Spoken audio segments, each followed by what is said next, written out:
আর আল্লাহর নবী সাল্লাল্লাহু আলাইহি সাল্লাম জানাজার নামাজে গেলে আগে জিজ্ঞাসা করতেন তোমাদের ভাই যিনি মারা গেছেন তিনি ঋণী হয়ে মারা গেছেন কিনা। খুব ভালো করে শুনুন, যদি ঋণ করে মারা যায় বিশ্ব নবী তার জানাজার নামাজ পড়তেন না। ঋণী হয়ে মারা গেলে জানাজার নামাজ পড়তেন না। মুসলমানদের বলতেন তোমাদের ভাইয়ের জানাজা তোমরা পড়িয়ে দাও, আমি চলে যাচ্ছি। কেন? কারণ যে ব্যক্তি মানুষের টাকা মেরে খায়, মানুষের জমি দেবে বলে জমি দেয় না, বোনের সম্পত্তি মেরে খায়, ভাইয়ের সম্পত্তি মেরে খায়, কাজের লোকের টাকা, জনগণের টাকা, দেশের হক মেরে যে ব্যক্তি খায়, ওর জানাজার নামাজের ইমাম যদি কাবা শরীফের ইমাম হয়, অমন ব্যক্তিকে আমার আল্লাহ কখনো ক্ষমা করবে না, যতক্ষণ মানুষ না ক্ষমা করবে। বুকে হাত দিয়ে বলুন, 40-এর দিন মিলাদের দিন আমি তো হাজার হাজার লোক খাওয়ালাম, যারা পাওনাদার তাদের পাওনা কড়িটা বুঝিয়ে দিতে পারলাম না। এর জন্য দোয়া করে লাভ হবে না। আর এক শ্রেণীর লোক, তাদের জন্য দোয়া করে লাভ নাই, সেই শ্রেণীর নাম হচ্ছে বেনামাজি। কি নাম বললাম? পাক্কা বেনামাজি, পাক্কা ফাঁসে। আমার চাম্পাটিতে এক মাল ছিল, খুব কয়েকদিন আগে মারা গেছে, এই রিসেন্টলি। জীবনে প্রত্যেক সপ্তাহে তাকে কলেমার দাওয়াত দিয়েছি, জুমার নামাজের দাওয়াত দিতাম। সে ছিল দোকানদার, হাত দুটো ধরে বলছি চাচা, দাড়ি গোঁফ চুল মাথা থেকে পা পর্যন্ত যত জায়গায় চুল আছে সব সাদা। কি বলছি বুঝতে পারছেন না? মানে চুল বলে যা ওর শরীরে আছে পুরো সব সাদা। চাচা কালো তো আর কোথাও নাই, চলো মসজিদে যাই, চলো অন্তত জুমার নামাজটা পড়ো। আল্লাহ কসম করে বলছি কোনো দিন মসজিদে কেউ দেখেনি, কেউ দেখেনি মসজিদে। লোকটা মারা গেছে, খানা হচ্ছে, আমার বলছে হুজুর খানা। আমি তোর বাপের খানা তুই খা, আমি খাবো কেন? তোর বাপের খানা তুই খা, কারণ তোর বাপ মরে তুই খুশি হয়েছে সেদিন তো খাচ্ছিস। লোক কখন খায়? আমি এই খানা নিয়ে একটা বক্তব্য করেছিলাম যে মানুষ মারা গেলে খানা খাওয়া যাবে কিনা, মরা লোকের খানা। দেখি একদল হুজুর আমার বিরুদ্ধে গালাগালি করছে, গীবত করছে, বলছে এই শালা আমাদের দাওয়াত করবি না। বলে কেন? বলে আমাদের খানাটা বন্ধ করে দিচ্ছে।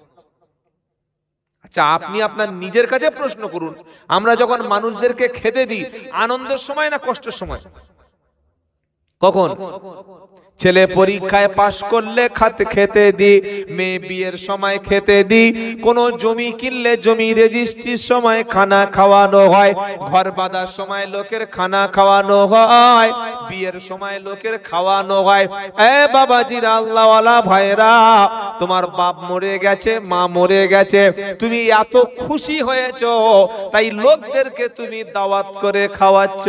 আর নবী কি বলেছে? যে বাড়িতে কোনো মাইয়েত হয়ে যায় সেই বাড়িতে 3 দিন কোনো রান্না হবে না। প্রতিবেশী যারা আছে তার বাড়িতে খাবার পাঠাবে, কারণ মারা গেছে যে তার ছেলেগুলো এখন অত্যন্ত দুঃখের সঙ্গে আছে। মারা গেছে যে ওই মারা যাওয়ার পরে ছেলে মেয়ে অত্যন্ত ব্যথিত, তারা এখন কষ্ট পাচ্ছে, মনের দিক থেকে শান্তি নাই। তোমরা প্রতিবেশী ভাই তাদের বাড়িতে 3 দিন খাবার পাঠাও, তার বাড়িতে সহানুভূতি দেখাও, তার বাড়িতে গিয়ে মোষের মতো খেও না।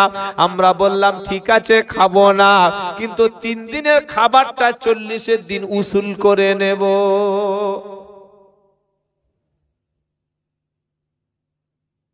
আচ্ছা সাদগা দেয় জানেন? সাদগা দেয়, বলেন বলেন। সাদগা হচ্ছে সাদাকা। কারোর বাড়িতে বিপদ হচ্ছে, মাঝে ছেলেদের ডাক, দুটো ছেলে এসছে, এতিম ছেলে, এ বাবা কিসে পড়িস? আমি 5 পারা পড়ছি আর ওই আউগালে পড়ছি। এনে দুটো মোরগ দিচ্ছি, দুজনের দুটো গামছা, 5 কেজি চাল, 2 কেজি আলু, একটা সরিষার তেল দিচ্ছি, এটা নিয়ে চলে যা। এটার নাম কি? জোরে বল। সাদকা। ছাগল সাদকা দেয় জানেন? ছাগল জানেন না? ছাগল দেয় সাদকা। মাদ্রাসা তো এটা ছাগলটা বলা আসে না মাদ্রাসা সাদগা দেয়। গরু দেয় জানেন, গরু সাদগা দেয় তো দেয়। আচ্ছা এই যে মোরগ, হাঁস, ছাগল, গরু, এই ছাগল সাদগাটা যদি এই লোকে দেওয়া হয় খাবে? কথা বলে না। আপনারা যারা বসে আছেন দিলে খাবেন? কেন খাবেন না? কেন? আমি কি ফকির নাকি? আমি মিসকিন আর খাওয়া হয় না? 3 ফুট লাম মেরে উঠে ডেকে সাদগা দেবে বলেছে, 3 ফুট লাম খাওয়া হয় না। আপনি খেলেন না। খুব ভালো করে শুনুন, আর আমার কথাগুলো সকালে আলেম ওলামাদের জিজ্ঞাসা করবেন, মানার দরকার নেই। জিজ্ঞাসা করে যদি আমার কথার পক্ষে রায় দেয় তবে মেনে নেবেন, আর যদি বলে একটা চিটিং বাস ফট মিথ্যা কথা বলেছে ছেড়ে দেবেন। এই যে সাদগাটা খেলেন না, ছাগল বলুন, গরু বলুন, মোরগ বলুন, দিলেন, আপনি খেলেন না। কেন খেলেন না? তার কারণ হচ্ছে এটা হচ্ছে সাদকা, এটা খেতে নাই, এটা ফকির, মিসকিন, এতিম, দুস্থ এদের হক, এজন্য খেলেন না, তাই তো? সত্য কথা বলবো, যে লোকটা বাপ মারা যাওয়ার পরে 40-এর মিলাদ করে খাইয়েছে, ও যে খানাটা খাইয়েছে ওটা সওয়াবের উদ্দেশ্য খাইয়েছে না গুনার উদ্দেশ্য? জোরে বলে। গুনার উদ্দেশ্য, সওয়াবের উদ্দেশ্য। মানে ওর নিয়ত ছিল কিছু লোকের আমি দাওয়াত করে খাওয়াবো, কিছু লোকের আমি খরচ করব, কিছু দান করব, আব্বার জন্য কিছু সদকা করে দিলাম, কিছু খাবার খাইয়ে দিলাম। এই খাবারটা দান হিসাবে করে নাকি অন্য কোনো কারণে করে? ওটার নাম হলো সদকা। এজন্য আমাদের ছাত্র জীবনে আমাদের ওস্তাদেরা মানা করতেন যে 40 আর বাড়িতে জীবনে কোনোদিন খাবে না। খেলে কি হবে হুজুর একটু বলুন? খেবে না কি হবে বলুন?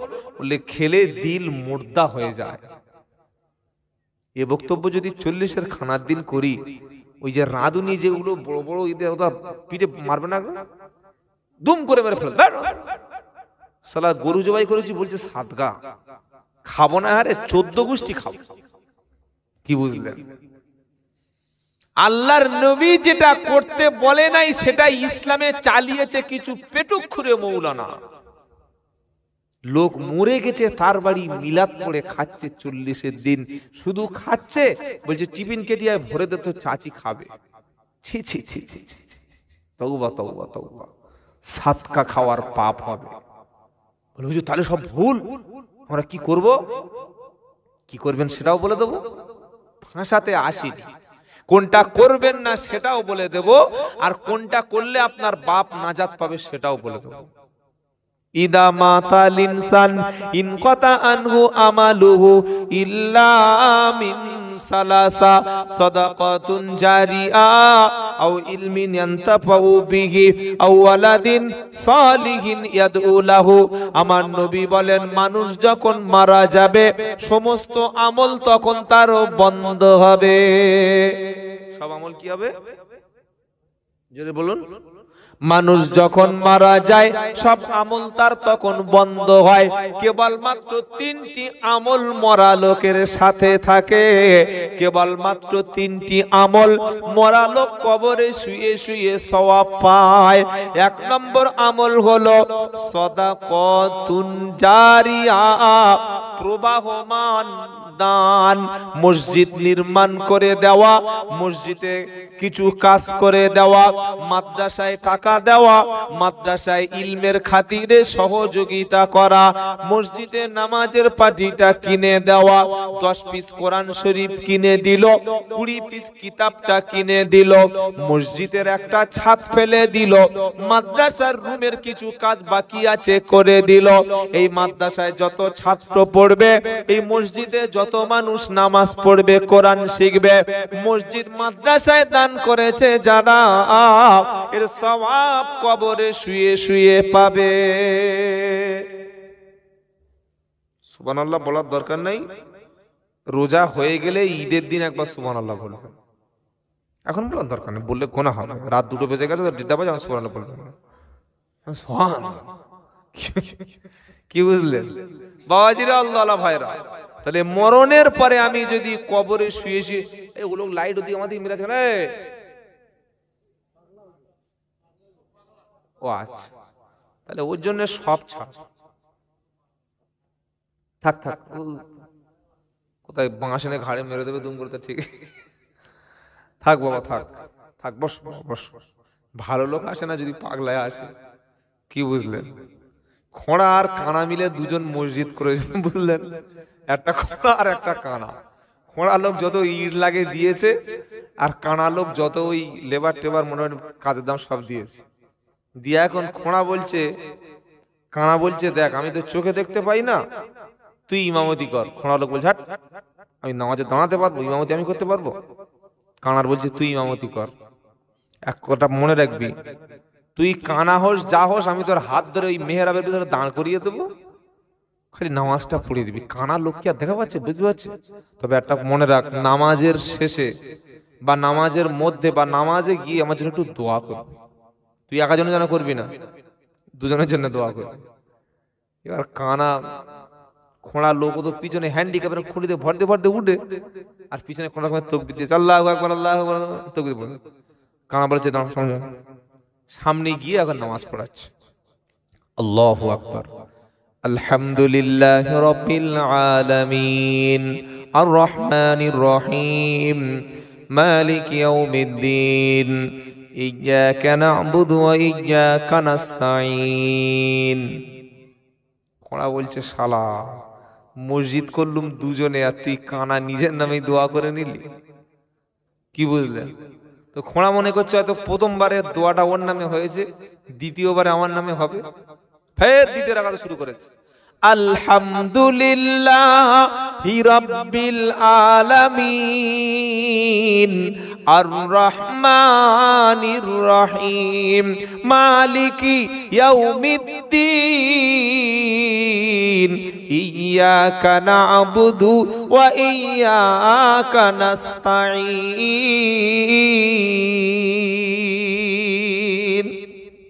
ওরা বলছে, তুই সালামটা একবার ফেরা। তারপরে তোর 12টা বাজাচ্ছে, সালাম ফিরিয়েছে, জামার কলার টেনে ধরলে, এই শালা কানার নামে দোয়া করলি, খোঁড়া কোথায় গেল? বলছে, ভাই রে, অনেক চেষ্টা করেছি, কিন্তু খোঁড়া বলে কোনো আয়াত পাচ্ছি না কোরআন শরীফ। কি বুঝতে পারলেন? তো কানা খোঁড়া বাঁজা দিয়ে এখন যা হোক চালিয়ে নিলে হলো। বাবাজিরা, আল্লাহ আল্লাহ ভাইরা, মরণের পরে যদি নেকি কবরে শুয়ে শুয়ে পৌঁছাতে চান কিয়ামত পর্যন্ত, হয় মসজিদের জন্য অথবা মাদ্রাসার জন্য কিছু না কিছু একটা করে যাবেন। বলুন ইনশাআল্লাহ। ইনশাআল্লাহ বলেন। তাহলে আপনার নেকি কবরে বন্ধ হবে না। 2 নম্বর নবী বললেন, আও ইলমিন ইয়ানতাফাউ বিহি, উপকারী ইলিম যদি তুমি কাউকে দিতে পারো, কাউকে কোরআন শেখাতে পারো, কাউকে একটা দিনের মাসআলা শিখিয়ে যেতে পারো, তুমি যদি কোনো বই পুস্তক কিতাব লিখে যেতে পারো, তোমার ইলমের দ্বারায় মানুষ উপকৃত হবে, আর এর নেকিটা তুমি কবরে শুয়ে শুয়ে পাবে। জোরে বলেন। একটা বেনামাজি মাতাল সুদখোরকে ধরে বেঁধে যদি আমি নামাজি বানাতে পারি, যদি আমি কোরআনটা ধরিয়ে দিতে পারি, আজকের বিশ্বের জমিনে দাওয়াত ও তাবলীগের মেহনত সারা পৃথিবীতে চলছে। নিজের পকেটের টাকা খরচ করে লোকের গিয়ে ডেকে এনে মসজিদে বসাচ্ছে। এদের কি পাগলা কুত্তায় কামড়েছে? তাই তো নাকি? পাগলা কুত্তা কামড়েছে তো, জলাতঙ্ক হয়েছে তো। পাগলা কুকুর কামড়ালে কি হয় বাবা? জোরে বলো। জলাতঙ্ক রোগ হয়। ও পানি দেখলে আর সহ্য করতে পারে না। জল আতঙ্ক, জলাতঙ্ক। যারা নিজের টাকা খেয়ে নিজের খরচ করে মানুষের বাড়িতে বাড়িতে দিন পৌঁছে দিচ্ছে, এরা মদখোর, তাড়িখোর, গাঁজাখোর, পাগল না। তাদের একটাই উদ্দেশ্য হলো, আমার কথার দ্বারায়, আমার কাজের দ্বারায়, আমার দাওয়াতের দ্বারায় একটা মানুষ যদি ভালো হয়ে যায়, এর ওসিলায় আল্লাহ কবরে আমারও নেকিটা পৌঁছে দেবে। বললে হুজুর সামান্য কাজ করলে কবরে নেকি পাওয়া যাবে, এ কথাকে বলেছো বলো? কোরআন বলছে ওযুটা করে এবার আমাকে ধরে ফেলো। ফামাই ইয়া আমাল মিসকালা দাররাতিন খায়রান ইয়ারা। সূরা জিলজালার শেষ আয়াতের আগের অংশ আমার আল্লাহ পাক বলছে কেউ যদি সামান্য পরিমাণ যাররা পরিমাণ কোনো ভালো কাজ করে, কিয়ামতের দিন সেই কাজটা আল্লাহর সামনে হাজির করানো হবে। আবার সূরা নিসা খুলুন, মাইয়াশফা শাফাআতান হাসানাতান ইয়াকুল্লাহু নাসিবুম মিনহা। এটা 5 নম্বর পারা 10 নম্বর পৃষ্ঠা 10 নম্বর লাইন 85 নম্বর আয়াত সূরার নাম নিসা। আর আল্লাহ পাক বলছে ভালো আমলের জন্য, ভালো কাজের জন্য, নেক আমলের কাজে যদি কেউ সুপারিশ করে, সাপোর্ট করে, আপনার কথার দ্বারায় কাজের দ্বারায় একটা ভালো কাজ যদি কেউ করতে পারে, এর সওয়াবের অংশ আল্লাহ আপনাকেও দেবে, বঞ্চিত করবে না। সুবহানাল্লাহ বলেন।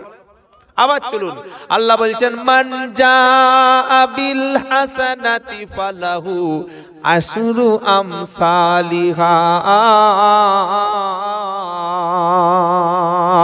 যদি কেউ কোনো একটা নেক আমল করে, যদি কেউ ভালো একটা কাজ করে, আমার আল্লাহ বলছেন এর বদলা হিসাবে 10 গুণ নেকি দেওয়া হবে। কটা আয়াত শোনালাম? 3টি। ভালো কাজ করলেও যেমন নেকি, আর ভালো কাজের উৎসাহ দিলে তেমন তেমন নেকি। আপনার কথার দ্বারায়, আপনার মেহনতের দ্বারায় একজন ব্যক্তিকে যদি দ্বীনের পথে ফিরিয়ে আনতে পারেন, ইনশাআল্লাহ কামিয়াব। সুবহানাল্লাহ বলেন।